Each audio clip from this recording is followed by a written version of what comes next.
ರಾಜ್ಯ ರಾಜಕೀಯದಲ್ಲಿ ಅದರಲ್ಲೂ ಕಾಂಗ್ರೆಸ್ ಆಂತರಿಕ ಮಟ್ಟದಲ್ಲಿ ಬಹುಚರ್ಚಿತ ವಿಚಾರ ಡಿಸಿಎಂ ಹೆಚ್ಚುವರಿ ಡಿಸಿಎಂ ನೇಮಕದ ಪ್ರಸ್ತಾಪ. ಈ ವಿಚಾರಕ್ಕೆ ಸಂಬಂಧಪಟ್ಟಂತೆ ಸುರ್ಜೇವಾಲಾ ಇವತ್ತು ಗರಂ ಆಗಿದ್ದಾರೆ. ಸಹಜವಾಗಿ ಮಾಧ್ಯಮಗಳು ಪ್ರಶ್ನೆ ಕೇಳುತ್ತೆ ಸುರ್ಜೇವಾಲಾ ಅವರಿಗೆ. ಕಳೆದ 3-4 ದಿನಗಳಿಂದ ಓಪನ್ ಸ್ಟೇಟ್ಮೆಂಟ್ ಕೊಟ್ಟಿದ್ದಾರೆ ಸಚಿವರುಗಳೇ. ಹೌದು, ಈ ರೀತಿಯ ಒಂದು ಪ್ರಸ್ತಾಪ ಸುರ್ಜೇವಾಲಾ ಅವ್ರ ಮುಂದೆನೇ ಇಟ್ಟಿದ್ದೀವಿ ಅಂತ ಹೇಳಿ. ಆದರೆ ಇವತ್ತು ಸುರ್ಜೇವಾಲಾ ಅವರು ಅದನ್ನ ನಿರಾಕರಿಸಿದ್ದಾರೆ. ಯಾವುದೇ ಚರ್ಚೆ ಆಗಿಲ್ಲ, ಯಾವುದೇ ಪ್ರಸ್ತಾಪ ಇಲ್ಲ. ಸಿನಿಮೀಯ ರೀತಿಯಲ್ಲಿ ಇದ್ರ ಬಗ್ಗೆ ಪದೇ ಪದೇ ಚರ್ಚೆ ಆಗ್ತಾ ಇದೆ ಮಾಧ್ಯಮಗಳಲ್ಲಿ. ಆದರೆ ಪಕ್ಷದ ಒಳಗಡೆ ಈ ರೀತಿಯಾದ ಯಾವುದೇ ಚರ್ಚೆ ಆಗಿಲ್ಲ. ಜನರ ಬಳಿ ಆಡಳಿತವನ್ನು ತೆಗೆದುಕೊಂಡು ಹೋಗಬೇಕು, ಲೋಕಸಭಾ ಚುನಾವಣೆಗೆ ತಯಾರಾಗಬೇಕು, ಇದಿಷ್ಟು ಮಾತ್ರ ನಮ್ಮ ಮುಂದಿರುವ ಟಾರ್ಗೆಟ್. ಹೆಚ್ಚುವರಿ ಡಿಸಿಎಂ ಸೃಷ್ಟಿ ಮಾಡಬೇಕು ಅನ್ನೋ ಸಚಿವರ ಹೇಳಿಕೆಗೆ ಟಾಂಗ್ ನೀಡಿದ್ದಾರೆ ರಾಜ್ಯ ಕಾಂಗ್ರೆಸ್ ಉಸ್ತುವಾರಿ Surjewala. These are all filmy things that you are discussing. We are discussing substantial things. I think this Pradesh executive will be known for ensuring people's participation in Karnataka's governance. There would be, this is a push for grassroots governance and participation of ordinary people from all walks of life in every assembly constituency, not only with the task of implementation of the 5 Congress guarantees, but also with task of participation in governance of hospitals, dispensaries, bus stands, colleges, education, everything. Thank you.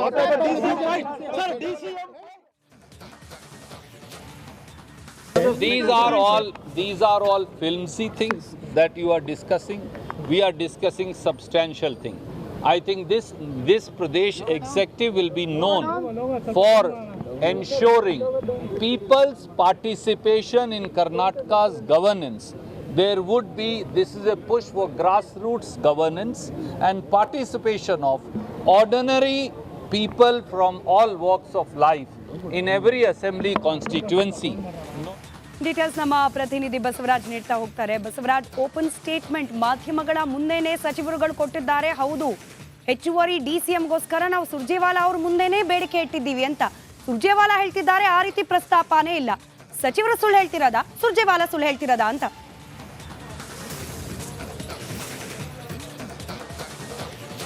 Smita, ಇಲ್ಲಿ ಸುಳ್ಳು ಯಾರು ಹೇಳ್ತಾ ಇದ್ದಾರೆ ಅನ್ನೋಕ್ಕಿಂತ ಸಚಿವರು ಪ್ರಸ್ತಾಪವನ್ನು high command ಮುಂದೆ ಇಟ್ಟಿರ್ತಕ್ಕಂಥದ್ದು ಸತ್ಯ. ಆದರೆ ಈಗ ಅದನ್ನು ಸಮರ್ಥನೆ ಮಾಡ್ಕೋಬೇಕಾಗಿದೆ. ಆ ಥರದ ಪ್ರಸ್ತಾಪಗಳಿಲ್ಲ ಅನ್ನುವಂಥ ನಿಟ್ಟಿನಲ್ಲಿ ಒಂದಷ್ಟು ಸಮಾಧಾನವನ್ನು ಮಾಡಬೇಕಾದಂಥ ಅನಿವಾರ್ಯತೆ ಸುರ್ಜೇವಾಲಾರಿಗಿದೆ. ಯಾಕಂದರೆ ಯಾವ ಥರದಂಥ ಹೇಳಿಕೆಯನ್ನು ಕೊಟ್ಟರು ಕೂಡ ಅದು ಪಕ್ಷಕ್ಕೆ ಡ್ಯಾಮೇಜ್ ಆಗುತ್ತೆ ಅನ್ನುವಂಥ ಒಂದಷ್ಟು ಅನುಭವ ಅವ್ರಿಗೆ ಆಗಂಥ ಕೆಲಸಕ್ಕಾಗಿ ಇವಾಗಾಗಿ ಅವರು ಸುರ್ಜೇವಾಲಾ ಅವರು ಒಂದು ಸಮರ್ಥನೆಯನ್ನು ಮಾಡ್ಕೋತಾರೆ. ಪ್ರಮುಖವಾಗಿ ಈ ಬಾರಿ ಸಚಿವರು ಒಂದು ತೀವ್ರಗತಿಯಲ್ಲಿ ಡಿಸಿಎಂ ಸ್ಥಾನವನ್ನು ಮಾಡಲೇಬೇಕನ್ನುವಂಥ ಒಂದಷ್ಟು ಹಠ ಹಿಡ್ಕೊಂಡು ಕೂತಿದ್ದಾರೆ. ಹಾಗಾಗಿ ಇದು ಕಾಂಗ್ರೆಸ್ ಪಕ್ಷಕ್ಕೆ ಮಗ್ಗಲು ಮುಲ್ಲಾಗಿ ಪರಿಣಮಿಸ್ತಕ್ಕಂಥದ್ದು. ಹಾಗಾಗಿ ಹೆಚ್ಚುವರಿ ಡಿಸಿಎಂ ಮಾಡಬೇಕಾ ಬೇಡ ಅನ್ನೋಂಥ ಚರ್ಚೆ ಜೋರಾಗಿ ನಡೀತಾ ಇದೆ. ಇನ್ನೊಂದು ಕಡೆಯಲ್ಲಿ ಸುರ್ಜೇವಾಲಾ ಅವ್ರ ಜೊತೆ ನಿನ್ನೆ ಡಿಸಿಎಂ ಡಿ.ಕೆ. ಶಿವಕುಮಾರ್ ಅವರು 1 ಗಂಟೆಗೂ ಹೆಚ್ಚು ಕಾಲ ಮಾತನಾಡಿ ಈ ಒಂದು ಡಿಸಿಎಂ ಸ್ಥಾನದ ಬೇಡಿಕೆ ವಿಚಾರವಾಗಿ ನೀವೇ ಬಗೆಹರಿಸಬೇಕನ್ನುವಂಥ ಒಂದಷ್ಟು ಮಾಹಿತಿಯನ್ನು ಕೊಟ್ಟಿದ್ದಾರೆ. ಹಾಗಾಗಿ ಹೈಕಮಾಂಡ್ ನಾಯಕರು ಈಗಲೇ ಇದನ್ನು ಚೂಟದೆ ಹೋದರೆ ಮುಂದಿನ ದಿನಗಳಲ್ಲಿ ದೊಡ್ಡ ಪರಿಣಾಮವನ್ನು ಬೀರಬಹುದು ಕಾಂಗ್ರೆಸ್ ಪಕ್ಷಕ್ಕೆ ಅನ್ನುವಂಥ ನಿಟ್ಟಿನಲ್ಲಿ ಈ ಒಂದು ಹೇಳಿಕೆಯನ್ನು ಇವತ್ತು ಕೊಟ್ಟಿರ್ತಕ್ಕಂಥದ್ದು. ಕಾಂಗ್ರೆಸ್ ಪಕ್ಷದಲ್ಲಿ ಅಂತಹ ಚರ್ಚೆಗಳು ಯಾವುದೂ ಇಲ್ಲ ಅನ್ನುವಂಥ ಹೇಳಿಕೆಯನ್ನು ಕೊಡ್ತಾ ಇದ್ದಾರೆ. ಆದರೆ ಖಂಡಿತವಾಗಿಯೂ ಕೂಡ ಇದನ್ನು ಸಚಿವರು ಯಾವ ರೀತಿಯಾಗಿ ಸ್ವೀಕಾರ ಮಾಡ್ತಾರೆ ಅನ್ನುವಂಥದ್ದು. ಯಾಕಂದರೆ ಡಿಸಿಎಂ ಸ್ಥಾನ ಬೇಕೇ ಬೇಕು ಅನ್ನುವಂಥ ಒಂದು ಪಟ್ಟನ್ನು ಹಾಕಿ ಕೂತ್ಕೊಂಡಿದ್ದಾರೆ. ಹೈಕಮಾಂಡ್ ಪುರಸ್ಕಾರ ಮಾಡಬೇಕು ಮತ್ತು ನಮಗೆ ಸಚಿವ ಸ್ಥಾನ, ಸಚಿವರ ಜೊತೆಗೆ ಡಿಸಿಎಂ ಸ್ಥಾನವನ್ನು ಕೊಡಬೇಕು ಅನ್ನುವಂಥ ಮಾತನ್ನು ಹೇಳ್ತಾ ಇದ್ದಾರೆ. ಹೀಗಾಗಿ ಪದೇ ಪದೇ ಈ ಒಂದು ಹೇಳಿಕೆಯನ್ನು ಕೊಡ್ತಕ್ಕಂಥ ಸಚಿವರಾದಂಥ ಕೆ.ಎನ್. ರಾಜನ್ ಅವರು ಏನಿದ್ರು ಅವ್ರನ್ನ ಈಗ ಡಿ.ಕೆ. ಶಿವಕುಮಾರ್ ಅವರು ತಮ್ಮ ಕಚೇರಿಯಲ್ಲಿ ಕರೆಸಿಕೊಂಡು ಮಾತುಕತೆಯನ್ನು ನಡೆಸ್ತಾ ಇದ್ದಾರೆ. ಪದೇ ಪದೇ ಪಕ್ಷಕ್ಕೆ ಡ್ಯಾಮೇಜ್ ಆಗ್ತಕ್ಕಂಥ ಹೇಳಿಕೆಗಳನ್ನು ನೀಡಬೇಡಿ, ಅದರಲ್ಲೂ ಡಿಸಿಎಂ ಸ್ಥಾನವನ್ನು ಈಗಾಗಲೇ ಹೈಕಮಾಂಡ್ ನಿರ್ಧಾರ ಮಾಡಿ ಒಂದನ್ನು ಮಾತ್ರ ಆಯ್ಕೆ ಮಾಡಿದೆ, ಮತ್ತೆ ಹೆಚ್ಚುವರಿ ಡಿಸಿಎಂ ಬೇಕು ಅನ್ನುವಂಥದ್ದನ್ನ ಬೇಡಿಕೆ ಇಡಬೇಡಿ ಅನ್ನುವಂಥ ನಿಟ್ಟಿನಲ್ಲಿ ಒಂದಷ್ಟು ಮನವೊಲಿಸುವಂಥ ಕೆಲಸವನ್ನು ಮಾಡ್ತಾ ಇದ್ದಾರೆ. ಸುರ್ಜೇವಾಲಾ ಕೂಡ ಇಂತಹ ಪ್ರಸ್ತಾವನೆ ಹೈಕಮಾಂಡ್ ಮುಂದೆ ಇಲ್ಲ ಅನ್ನುವಂಥ ಮಾತನ್ನು ಕೂಡ ಹೇಳ್ತಾ ಇದ್ದಾರೆ. ಹಾಗಾಗಿ ಈಗಾಗಲೇ ಏನು ಪಟ್ಟು ಹಾಕಿ ಕೂತಿರುವಂಥ ಸಚಿವರು ಈ ವಿಚಾರವನ್ನು ಇಲ್ಲಿಗೆ ಕೈ ಬಿಡ್ತಾರಾ ಅಥವಾ ಮತ್ತೆ ಮುಂದೆ ಹೆಚ್ಚಿನ ತೀವ್ರಗತಿಯಲ್ಲಿ ಪಕ್ಷಕ್ಕೆ ಡ್ಯಾಮೇಜ್ ಅಥವಾ ಪಕ್ಷವೇ ಒಂದು ರೀತಿಯಲ್ಲಿ ಮುಜುಗರಕ್ಕೆ ಸಿಲುಕಬೇಕಾದಂಥ ನಿಟ್ಟಿನಲ್ಲಿ ಇದನ್ನು ಮುಂದುವರಿಸ್ಕೊಂಡು ಹೋಗ್ತಾರೆ ಅನ್ನೋದನ್ನು ಕಾದಬೇಕಾಗುತ್ತೆ. ಸದ್ಯದ ಮಟ್ಟಿಗೆ ಕುತೂಹಲದ ಬೆಳವಣಿಗೆಗಳು ಕಾಂಗ್ರೆಸ್ ಪಕ್ಷದಲ್ಲಿ ಡಿಸಿಎಂ ವಿಚಾರವಾಗಿ ನಡೀತಾ ಇದ್ದಾವೆ. ಸ್ಮಿತಾ, ಧನ್ಯವಾದ ಬಸವರಾಜು ಮಾಹಿತಿಗಾಗಿ.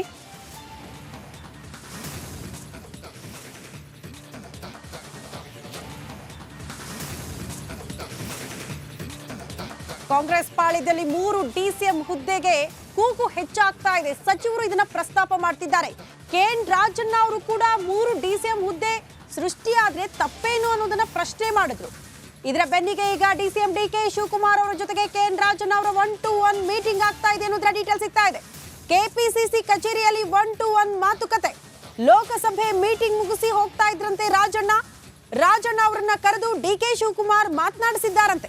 ತಮ್ಮ ಕೆಪಿಸಿಸಿ ಕಚೇರಿಯಲ್ಲಿ ಮಾತುಕತೆ ಮಾಡ್ತಿದ್ದಾರೆ ಡಿಸಿಎಂ ಡಿಕೆ ಶಿವಕುಮಾರ್ ಅನ್ನೋದ್ರ ಡೀಟೇಲ್ ಸಿಗ್ತಾ ಇದೆ. ಸಚಿವ ಸತೀಶ್ ಜಾರಕಿಹೊಳಿ ಅವರು 3 ಡಿಸಿಎಂ ಹುದ್ದೆ ಸೃಷ್ಟಿ ಆಗಬೇಕು ಅನ್ನುವಂತ ವಿಚಾರ ಪ್ರಸ್ತಾಪ ಮಾಡ್ತಾ ಇದ್ದಂತೆ ಸಚಿವ ಕೆಎನ್ ರಾಜಣ್ಣ ಅವರು ಕೂಡ ಅದಕ್ಕೆ ಧ್ವನಿಗೂಡಿಸಿದ್ರು. ಹೌದು, 3 ಡಿಸಿಎಂ ಹುದ್ದೆ ಬೇಕು ಅನ್ನುವಂತ ವಿಚಾರವನ್ನ ಪ್ರಸ್ತಾಪ ಮಾಡಿದ್ರು. ಇದರ ಬೆನ್ನಿಗೆ ಆಗ್ತಾ ಇರುವಂತಹ ಬೆಳವಣಿಗೆ, ಸ್ವತಃ ಡಿಸಿಎಂ ಡಿಕೆ ಶಿವಕುಮಾರ್ ಅವರು ಕೆಎನ್ ರಾಜಣ್ಣ ಅವ್ರನ್ನ ಕರೆದು 1-to-1 ಮೀಟಿಂಗ್ ಮಾಡ್ತಿದ್ದಾರೆ ಅನ್ನೋದ್ರ ಡೀಟೇಲ್ ಸಿಗ್ತಾ ಇದೆ. ಇಬ್ಬರು ನಾಯಕರ ಮಾತುಕತೆ. ಸಹಜವಾಗಿ ಡಿಸಿಎಂ ಡಿಕೆ ಶಿವಕುಮಾರ್ ಅವರು ಬಹಳ ಗರಂ ಆಗಿ ಈ ಬೆಳವಣಿಗೆಗೆ ಸಂಬಂಧಪಟ್ಟಂತೆ ರಿಯಾಕ್ಷನ್ ಕೊಟ್ಟರು. ಸುರ್ಜೇವಾಲಾ ಅವರು ಹೇಳಿದ್ರೆ ಅವ್ರ ಹತ್ರನೇ ಹೋಗಿ ಕೇಳ್ಕೊಳ್ಳಿ, ನನ್ನನ್ನು ಯಾಕೆ ಕೇಳ್ತೀರಾ ಅನ್ನೋದನ್ನ ಪ್ರಶ್ನೆ ಮಾಡಿದ್ರು. ಸಹಜವಾಗಿ ಡಿಸಿಎಂ ಡಿಕೆ ಶಿವಕುಮಾರ್ ಅವ್ರಿಗೆ 3 ಡಿಸಿಎಂ ಹುದ್ದೆ ಸೃಷ್ಟಿ ಆಗಿಬಿಟ್ರೆ, ಅಧಿಕಾರದ ಹಂಚಿಕೆ ಆಗಿಬಿಟ್ರೆ ಇಂಥದ್ದೊಂದು ಆತಂಕ ಅವರಿಗೆ ಕಾಡ್ತಾ ಇದೆ ಅಂತ ಅನ್ಸುತ್ತೆ. ಹಾಗಾಗಿ ಗರಂ ಆಗಿ ರಿಯಾಕ್ಷನ್ ಕೊಟ್ಟರು. ಇದರ ಬೆನ್ನಿಗೆ ಈಗ ಲೋಕಸಭೆ ಚುನಾವಣೆಯ ಮೀಟಿಂಗ್ ಮುಗಿಸಿ ಹೋಗ್ತಾ ಇದ್ದಂತ ಕೆಎನ್ ರಾಜಣ್ಣ ಅವ್ರನ್ನ ಕರೆದು ಮಾತನಾಡ್ತಿದ್ದಾರೆ ಅನ್ನೋದ್ರ ಡೀಟೇಲ್ ಸಿಗ್ತಾ ಇದೆ.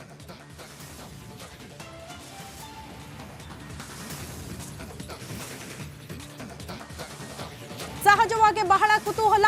ಡಿಸಿಎಂ ಡಿಕೆ ಶಿವಕುಮಾರ್ ಜೊತೆಗೆ ಸಚಿವ ಕೆಎನ್ ರಾಜಣ್ಣ ಅವರ ಇಬ್ಬರ ಮಾತುಕತೆ.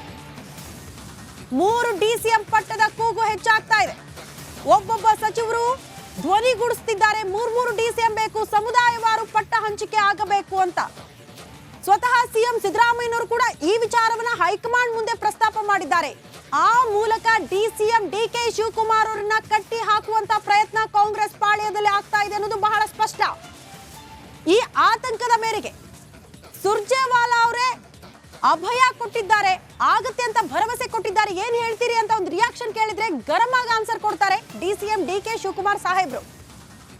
ಇದರ ಬೆನ್ನಿಗೆ ಕೆಎನ್ ರಾಜಣ್ಣ ಅವರು ಕೂಡ ಡಿಸಿಎಂ ಪಟ್ಟದ ವಿಚಾರವನ್ನ ಪ್ರಸ್ತಾಪ ಮಾಡಿದ್ರು.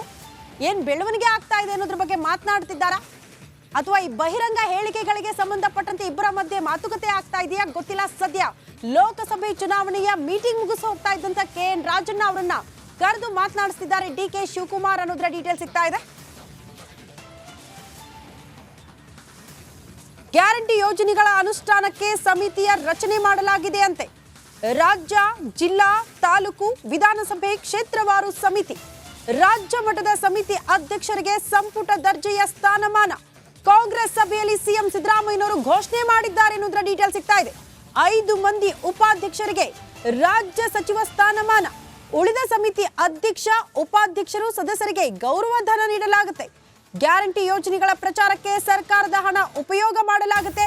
ಗ್ಯಾರಂಟಿ ಅನುಷ್ಠಾನಕ್ಕೆ ವಾರ್ಷಿಕ 16 ಕೋಟಿ ಹಣ ವ್ಯಯ ಮಾಡಲಾಗ್ತಾ ಇದೆ. ಲೋಕಸಮರ ಗೆಲ್ಲೋದಕ್ಕೆ ಕಾಂಗ್ರೆಸ್ ಮತ್ತೆ ಗ್ಯಾರಂಟಿ ಮೊರೆ ಹೋಗ್ತಾ ಇದೆ.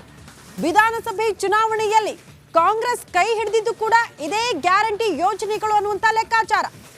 ಹಾಗಾಗಿ ಲೋಕಸಮರ ಗೆಲ್ಲಬೇಕು ಅಂದ್ರೆ ಈ ಗ್ಯಾರಂಟಿ ಯೋಜನೆಗಳ ಇಟ್ಕೊಂಡು ಜನರ ಹತ್ರ ಹೋಗಬೇಕು. ಎಷ್ಟರ ಮಟ್ಟಿಗೆ ಜನರಿಗೆ ಅದು ತಲುಪಿದೆ, ಎಷ್ಟರ ಮಟ್ಟಿಗೆ ಅದು ಉಪಯೋಗಕ್ಕೆ ಬಂದಿದೆ, ಎಲ್ಲದರ ಬಗ್ಗೆ ಮಾಹಿತಿ ಕಲೆ ಹಾಕೋದಕ್ಕೆ ಅಂತಾನೆ ಸಮಿತಿಯ ರಚನೆ ಮಾಡಲಾಗಿದೆ ಅನ್ನೋದ್ರ ಬಗ್ಗೆ ಮಾಹಿತಿ ಸಿಗ್ತಾ ಇದೆ. ಅಲ್ಲಿಗೆ ರಾಜ್ಯದಲ್ಲಿ ಗ್ಯಾರಂಟಿ ಜಪ ಮುಂದುವರಿತಾ ಇದೆ. ಈ ಬಗ್ಗೆ ಮತ್ತಷ್ಟು ಡೀಟೇಲ್ಸ್ ಅನ್ನ ಕೊಡ್ತಾ ಹೋಗ್ತಾರೆ ನಮ್ಮ ಪ್ರತಿನಿಧಿ ಬಸವರಾಜ್. ನೇರ ಸಂಪರ್ಕದಲ್ಲಿ ಜಾಯಿನ್ ಆಗ್ತಿದ್ದಾರೆ. ಬಸವರಾಜ್, ವಿಧಾನಸಭೆ ಚುನಾವಣೆಯಲ್ಲಿ ಕಾಂಗ್ರೆಸ್ ಕೈ ಹಿಡಿದಿದೆ ಈ ಗ್ಯಾರಂಟಿ ಯೋಜನೆಗಳು.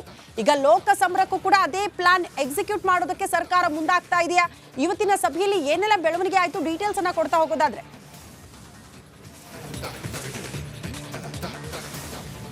ಖಂಡಿತ ಶ್ರುತಿ, ವಿಧಾನಸಭಾ ಚುನಾವಣೆಯಲ್ಲಿ ಗ್ಯಾರಂಟಿಗಳ ಆಶ್ವಾಸನೆಯನ್ನು ಕೊಡಲಾಗಿತ್ತು. ಈಗ ಲೋಕಸಭಾ ಚುನಾವಣೆ ಹೊತ್ತು ಈಗ ಗ್ಯಾರಂಟಿಗಳನ್ನು ಬಹುತೇಕವಾಗಿ ಅನುಷ್ಠಾನ ಮಾಡಲಾಗಿದೆ. ಇನ್ನೊಂದು ಅನುಷ್ಠಾನದ ಹಂತದಲ್ಲಿದೆ, ಅದು ಅನುಷ್ಠಾನ ಆಗುತ್ತೆ. ಆದರೆ ಒಂದು ಆರೋಪ ಇರತಕ್ಕಂಥದ್ದು ಕಾಂಗ್ರೆಸ್ ಸರ್ಕಾರಕ್ಕೆ ಗ್ಯಾರಂಟಿಗಳ ಪ್ರಚಾರ ಆಗ್ತಾ ಇಲ್ಲ, ಗ್ಯಾರಂಟಿಗಳು ಇದು ಕಾಂಗ್ರೆಸ್ ಯೋಜನೆ ಅನ್ನುವಂಥದ್ದು ಜನರಿಗೆ ಇನ್ನೂ ತಲುಪಿಲ್ಲ ಅನ್ನುವಂಥ ಒಂದಷ್ಟು ವರದಿಗಳು ಬಂದಿರೋ ಕಾರಣಕ್ಕಾಗಿ ಇದು ಗ್ಯಾರಂಟಿ ಯೋಜನೆಗಳು ಕಾಂಗ್ರೆಸ್ ಪಕ್ಷದ ಕೈ ಹಿಡಿತವೆ ಚುನಾವಣೆಯಲ್ಲಿ ಅನ್ನುವಂಥ ಲೆಕ್ಕಾಚಾರಗಳು ಇಲ್ಲ ಅನ್ನುವಂಥ ಒಂದಷ್ಟು ಮಾಹಿತಿ ಬಂದಿರೋ ಮೂಲಕವಾಗಿ ಸರ್ಕಾರ ಈಗ ಎಚ್ಚೆತ್ತುಕೊಳ್ಳುವಂಥ ಕೆಲಸವನ್ನು ಮಾಡ್ತಾ ಇದೆ. ಇವತ್ತು ನಡೆದಂಥ ಕಾಂಗ್ರೆಸ್ ಕಚೇರಿಯಲ್ಲಿ ಲೋಕಸಭಾ ಚುನಾವಣೆಯ ಪೂರ್ವ ಸಿದ್ಧತಾ ಸಭೆಯಲ್ಲಿ ಪ್ರಮುಖವಾಗಿ ಈ ಒಂದು ಘೋಷಣೆಯನ್ನು ಮಾಡಿರ್ತಕ್ಕಂಥದ್ದು.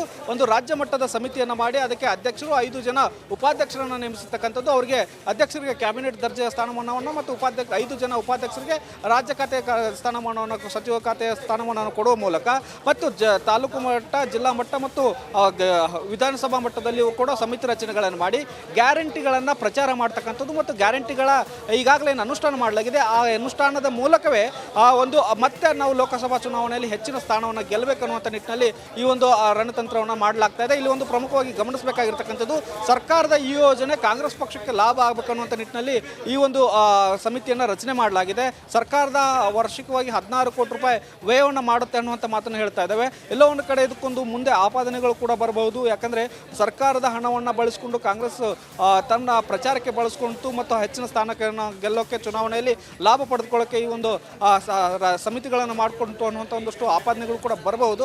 ಆದರೆ ಸದ್ಯದ ಮಟ್ಟಿಗೆ ಗ್ಯಾರಂಟಿಗಳ ಅನುಷ್ಠಾನ ಆಗಿಲ್ಲ ಅನ್ನುವಂಥ ನಿಟ್ಟಿನಲ್ಲಿ ಈ ಗ್ಯಾರಂಟಿ ಯೋಜನೆಗಳ ಪ್ರಚಾರಕ್ಕೆ ಈಗ ಕಾಂಗ್ರೆಸ್ ಸರ್ಕಾರ ಮುಂದಾಗ್ತಾ ಇದೆ. ಶ್ರುತಿ. ಓಕೆ ಬಸವರಾಜ್, ಧನ್ಯವಾದಗಳು ತಮ್ಮ